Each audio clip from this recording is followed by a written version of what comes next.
Hi, and welcome to another Bible study. And this time we are discussing how does the Spirit of God change us? Like, does the Spirit of God change us? And if so, how? What does that even begin to mean? What does that look like? And so I've got a few scriptures for us to look at today, real kind of short, and the longer one I'll actually explain and you can go read it. Matthew 28:18-20 says, Jesus came near and spoke to them.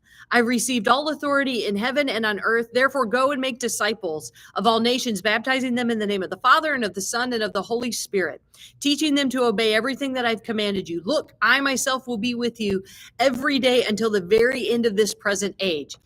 So that sometimes is called the Great Commission. And this is Jesus going, all right, this is after the resurrection. Jesus is like, hey, I want you to go talk about what happened. I want you to go talk about the healing, the encouraging. I want you to go talk about the good things in this life. I want you to go talk about love. And so to realize that of going, all right, Jesus, so what are we talking about here? And when we're thinking the Spirit of God, how does the Spirit of God change us? It means, if we're looking at this passage, we could take from it, all right, it means that, you know what, I need to go share some more love in this world. I need to share peace. I need to talk about more joy. We can always talk about the more negative, the things that divide us, the things that we hate about this world. But what does it mean to actually begin to cultivate relationships, which is what Jesus was all about, bringing people together, of not allowing our differences to divide us. And so to begin to go, all right, how does the Spirit of God change what I even talk about with other people? And it's not going, you got to believe or else. No, but what does it mean to start talking about more love in this world? Of how do we cultivate that? Of how do I have more peace in my life? And how do I share that with others? What does it mean to bring more joy into this world? And so to recognize that the Spirit of God with us is ready to encourage us and build us up and help us to live more into those good things, to be that healing presence in the world. Continuing on in Luke 10, verses 20-22. Nevertheless, don't rejoice because the spirits submit to you. Rejoice instead that your names are written in heaven. At that very moment, Jesus overflowed with joy from the Holy Spirit and said, I praise you, Father, Lord of heaven and earth, because you've hidden these things from the wise and the intelligent and shown them to babies. Indeed, Father, this brings you happiness. My Father has handed all things over to me. No one knows who the Son is except the Father, or who the Father is except the Son, and anyone to whom the Son wants to reveal him. So that right there in Luke, it comes after Jesus has sent 70 out to go and do good things, to go and be a healing presence in this world. And so some of the things that he is talking about is they've come back and they're like, oh, wow, people actually listened. And then the spirits also listened, because there's also this side of what's happening of they're throwing out demons. And we can understand that in numerous ways, a little bit different than what we're talking about today.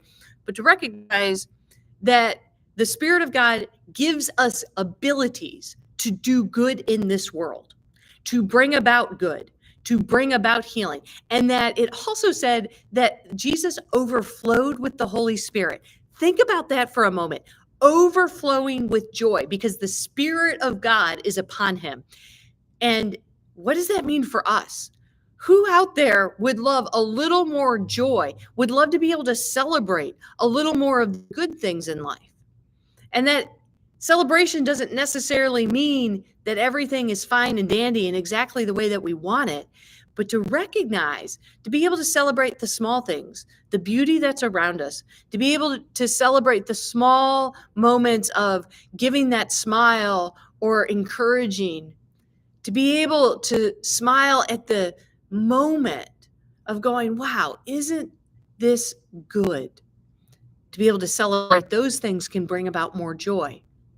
And so to allow the Spirit of God to bring us more joy, to allow us to go, all right, what do I need to set aside? What do I need to let go of to have a little more joy? And then the longer passage, which I encourage you to go read the whole thing. I am not. It's John 4, verses 4-42. And this is Jesus and the Samaritan woman. And it's important to know that in the time of Jesus, that the Jews and the Samaritans, they really hated each other. They couldn't stand each other. They thought they were all wrong. Both sides thought each other was wrong and pointed fingers at each other. And they were divided, and it all goes back to where they worship. The Jews worship in Jerusalem. The Samaritans don't. They worship somewhere else. And it's like, aren't you guys all worshiping God? Like, what's the issue here? And so the moment here for us to find of going, all right, there is tension. And Jesus shows up to this well, and there's a Samaritan woman, and they start talking. And he indicates he knows who she is. And she has a past that others would have condemned her for. She's been married 5 times, and the current person she's with, she's not married to. And Jesus is like, no, I'm not going to condemn you. I'm not going to judge you. I just want to talk to you. I want to be present with you. And to think about that, to think about how God's presence is with us, and whatever we're going through, whether we think we're in the right or in the wrong, that God's presence is there, and that God's presence crosses divides, crosses those moments where we're like, ugh, we can't be friends because of. But to think about how the Spirit of God draws people together in ways that maybe we hadn't thought of before, and maybe we had passed judgment on.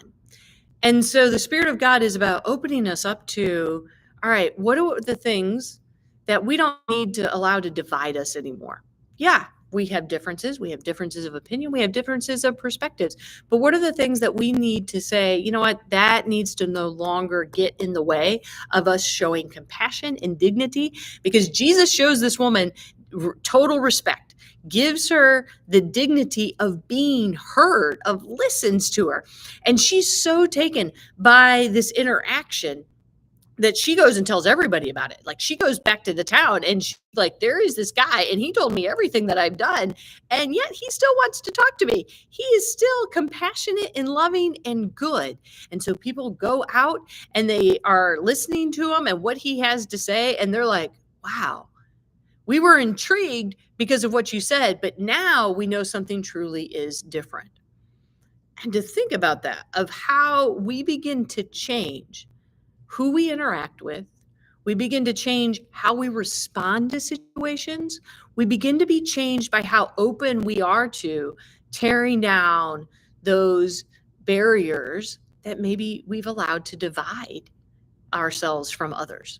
And to recognize this is all part of the Spirit of God, of how the Spirit of God changes our relationships, changes the way that we react, changes what really matters to us in a day.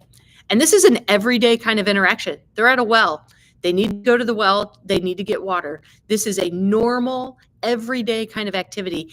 And even in those normal moments that we might just write off as the mundane, that to recognize God's presence can change us even in those moments. And then finishing up with a passage, John 20, 19 through 23, it says, it was still the first day of the week.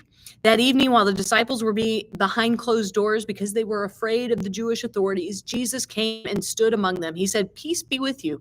After he said this, he showed them his hands and his side. When the disciples saw the Lord, they were filled with joy. Jesus said to them again, peace be with you. As the Father sent me, so I am sending you. Then he breathed on them and said, receive the Holy Spirit. If you forgive the sins, anyone's sins, they are forgiven. If you don't forgive them, they aren't forgiven.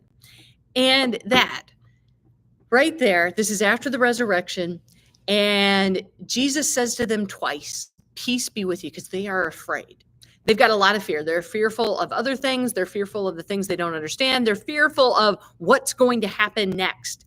And to recognize how the Spirit of God, the Spirit of God is present with us, that there can be a peace to that. A peace that maybe we have to be reminded about, but that there can be a peace with the presence of God.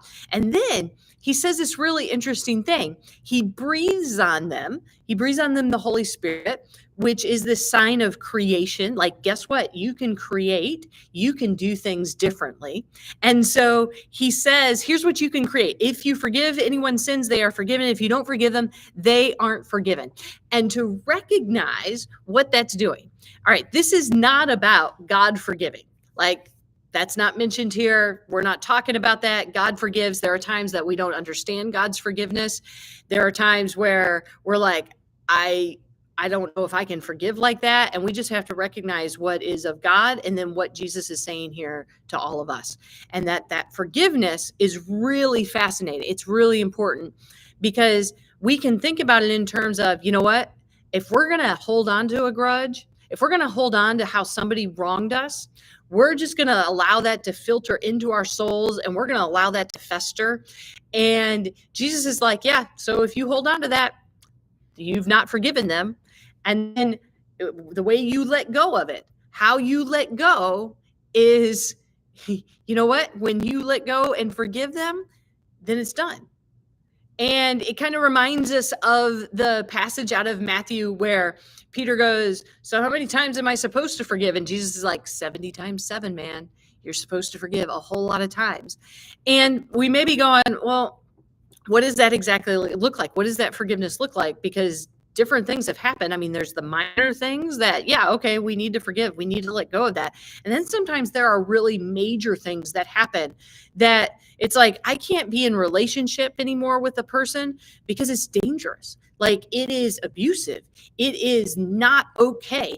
And so to recognize that forgiveness in those times doesn't necessarily mean that one becomes in close relationship again, but there are ways of drawing healthy barriers, healthy boundaries, and then going, peace be with you. Like, go on your way. Like, I'm not going to hold this over you anymore. I'm not going to hold on to it of, I want revenge or I hope that something bad happens. But instead of going, you know what? May God go with you into a new realm. That forgiveness looks different depending upon the context, but that we're supposed to be engaged with it because it is part of the Holy Spirit, the Spirit of God being present with us, of us struggling to understand. And sometimes forgiveness takes a long time, but we're trying.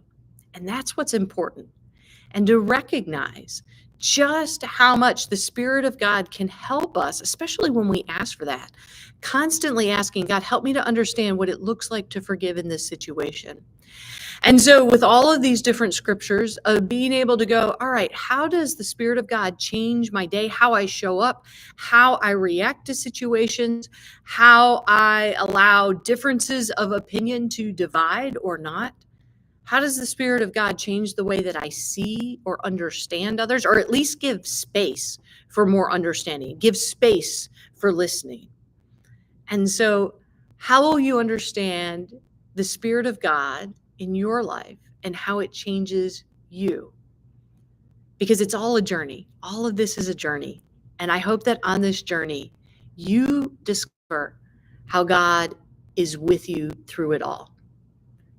May God's peace be with you. Have a good one.